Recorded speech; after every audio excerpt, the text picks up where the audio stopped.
গিন্নি, ও গিন্নি, কোথায় গেলে গো? এই যে আমি তুলসী তলার সামনে। এসো এসো এসো। আরে, আপনি কি আমার স্ত্রীর গলায় হুবহু কথা বললেন, আবার আমার স্ত্রীর শাড়ি পরে বসে আছেন? কে আপনি? আমার স্ত্রীকে কোথায় লুকিয়ে রেখেছেন? হ্যাঁ, আরে আমি তো তোমার স্ত্রী। আমার সামনে এসে মুখটা একবার দেখো, তবেই তো বুঝবে। বাজে কথা। আমার স্ত্রীর মাথায় এক রাশ ঘন কালো চুল, আপনার মাথায় তো দেখছি একদম ছোট ছোট চুল। বাজে কথা ছেড়ে বলুন তো, আমার স্ত্রী কোথায়? গিন্নি, ও গিন্নি। বেশ, তবে আমি ফিরছি সামনের দিকে। দেখো আমার নতুন রূপ। দেখো দেখো দেখো। হ্যাঁ, গিন্নি, এটা এটা তুমি? হ্যাঁ আমি। হ্যাঁ গিন্নি, এটা কি করলে তুমি? হ্যাঁ, তোমার মাথার ওই এক রাশ কালো চুল কেটে ফেললে, কি সর্বনাশ! আমার আবার অমন বড় চুল হয়ে যাবে। হ্যাঁ, আর এমনি এমনি মাথার চুল কাটিনি। সামনেই সেরা সুন্দরীর প্রতিযোগিতা, তুমি কি করে সেখানে অংশগ্রহণ করবে শুনি? আর দরকার নেই আমার সেরা সুন্দরী প্রতিযোগিতায় অংশ নেওয়ার। আমি দেশের দশের কাজে তাদের হিতার্থে ইংরেজ সাহেবদের সহযোগিতা করেছি। হ্যাঁ ওই অনামুখগুলোর জন্যই আর এই কাণ্ড হয়েছে। ছি ছি ছি ছি ছি ছি, আমি মুখ দেখাবো কেমন করে বলো তো? মোটেও ওদের নামে নিন্দে করো না। যে কাজে ওরা নেমেছে সেটা খুবই ভালো কাজ, তাই আমি ওদের সাথে সামিল হয়েছি। হ্যাঁ পড়াশোনা শেখানোর নামে ওদের আধুনিকতায় আধুনিক করতে চাইছে ওরা। তোমারও আজ গোটা দিনে মগজ ধোলাই করে ফেলেছে। না হলে কি আর ওদের নামে সুনাম করার পাত্রী তুমি? হ্যাঁ, অত সহজ নয়। কাল সকালে আমার সাথে একবার ইংরেজদের ডেরায় যেও। হ্যাঁ, তাহলেই সব বুঝবে। এই এখন খেতে এসো।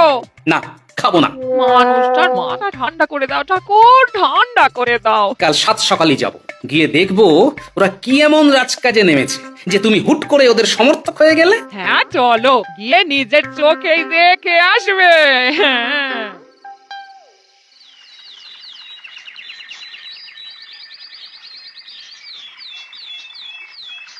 সুপ্রভাত, আমাদের ডেরায় স্বাগত মিস্টার গোপাল ভাঁড়। কালকে গোটা দিনে মেয়েদের কি লেখাপড়া শিখিয়েছেন একটু শুনি। আমরা কদিন পর থেকে ওদের পড়াশোনা শিখাইবো। জানতাম আপনাদের নিশ্চয়ই কোনো স্বার্থ আছে, তাই পড়াশোনা শেখানোর নামে ওদেরকে ডেকে এনেও এখনো কিছুই শুরু করেননি। আপনার স্ত্রী জানেন আমরা উহাদের নিয়ে প্রথমে কি করিব? হ্যাঁ, সে আর বলতে। ওনার মাথার চুল তো নিয়েইছেন, তার সাথে মগজ ধোলাইটাও করেছেন। আমরা ওনার কেস কাটিয়াছি বটে, কিন্তু ইহার পশ্চাতে একটা পারপোজ আছে। উনি কেস দিয়া ভীষণ উপকার করিয়াছেন। You have no idea mister Gopal Bhar. কি উপকার করেছেন একটু দেখান দেখি, আর তার সাথে কোন কোন মেয়েদের এনেছেন সেটাও দেখাবেন। আসুন আসুন। হুমা, এরা কারা? আর এখানে বেশ কয়েকটা পরচুলা রয়েছে দেখছি, কি হবে এগুলো দিয়ে? এই পরচুলাগুলো সব আমার মতন কয়েকজনের এই লম্বা চুল কেটে বানানো হয়েছে গো। হ্যাঁ, এই দুই সাহেব বানিয়েছে। মানে?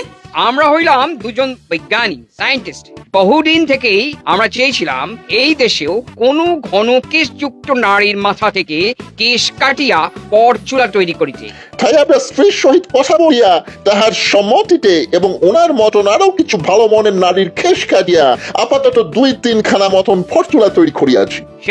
সেই দিন যখন এই এই মেয়েটিকে দেখিলাম, কেশ না থাকার কারণে ওকে বার করিয়া দিতেছে ওর নিজের বাড়ির লোক, তখন ঠিক করি আগে কৃষ্ণনগরেই পরচুলা প্রচলন ঘটাইব। তারপর এমন কিছু মেয়ে জোগাড় করলাম যাহাদের কেশ নাই, খুবই কম কেশ।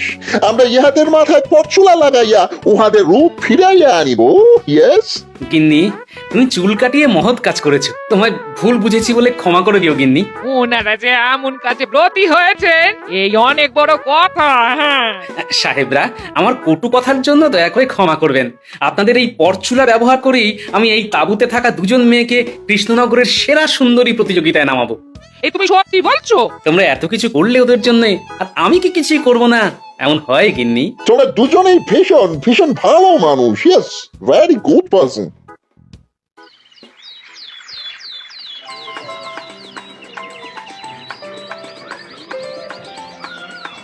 বাহ বাহ বাহ বাহ, কাকে ছেড়ে কাকে দেখবো? চারিদিকে সব রূপসীর দল। কি? বেগম, আমার তোকে তুমি সর্বকালের সেরা সুন্দরী। তাও এখানে দেখে নাও কার হাতে পুরস্কারটা তুলে দেবে। আচ্ছা, গোপালের বউ অংশ নেয়নি? সে তো চুল কাটিয়েছে, নিত্যদিন সাহেবদের সাথে মেলামেশা করছে, এখন গোপালের বউ হয়তো মেম সাহেব হবে, তাই তো ওরকম ভিড়ের মধ্যে দাঁড়িয়ে আছে। মন্ত্রী মশাই, আপনি ঘোষণা করে দেখুন, আর কারোর অংশ নেওয়ার নেই তো, কারণ পুরস্কার ঘোষণা করে দেব। আশা করছি আমাদের কৃষ্ণনগরের সকল রূপসী মা বোনেরা এই প্রতিযোগিতায় অংশ নিয়েছেন, তাই আপনারা আর একটু ধৈর্য ধরুন। কিছুক্ষণের ভেতরেই আমাদের বেগম সাহেবা, নবাব বাহাদুর, বেগম সাহেবা, আর একটু অপেক্ষা করুন। আমাদের এই প্রতিযোগিতায় এই রাজ্যের আরো 2 জন বোনেদের অংশগ্রহণ করার কথা আছে। কারা তারা? ওমা, এ তো সেই মেয়েগুলো যারা ন্যাড়া হয়ে যাওয়ার জন্য গ্রাম থেকে বিতাড়িত হয়ে গেছিল। ওদের মাথায় কি করে চুল এলো? নকল চুল। বললেন চুল ছিল না, চুল ছিল না বলে তাড়িয়ে দেওয়া হয়েছিল। কিন্তু ওদের দেখে কেউ বলবেই না সে কথা। হ্যাঁ, আমি একটু ওদের সাথে কথা বলতে চাই। শুনলাম তোমাদের মাথায় চুল ছিল না, কিন্তু এখন দেখছি মাথা ভর্তি চুল। একটু যদি রহস্যটা বলো। আমাদের মাথার চুল আসলে নকল চুল, অর্থাৎ পরচুলা। গোপাল দাদার স্ত্রী নিজের চুল কেটে আমাদেরকে মাথার চুল দান করেছেন। নবাগত 2 বিজ্ঞানী ইংরেজ সাহেব একটা গোটা দিন খেটে আমাদেরকে এই পরচুলা বানিয়ে দিয়েছেন। তারপর গোপাল দাদা আমাদের মনে সাহস জুগিয়ে এইখানে এনেছেন। এনারা না থাকলে আমাদের এখানে আসা সম্ভব হতো না। গোপাল, তোমার আর তোমার স্ত্রীর তুলনা নেই। তোমরা সত্যি এই রাজ্যের গর্ব। আজকে আমার চোখে সেরার সেরা সুন্দরী হলেন গোপালের স্ত্রী। কারণ আমরা সব সময় রূপের সৌন্দর্যের পেছনেই ছুটি, মনের সৌন্দর্যটা খেয়াল করি না। কিন্তু আজ গোপালের স্ত্রী একটা মহৎ কাজের মধ্যে দিয়ে বুঝিয়ে দিয়েছে যে আসল সৌন্দর্য থাকে মানুষের মনে, রূপে নয়। গোপালের বউ, তুমি সামনে এসো। এই নাও তোমার উপহার। দূর, এবারও গোপাল বাজিমাত করলো। ইস, গোপালের বউ জিতে গেল। ছি ছি ছি ছি ছি ছি।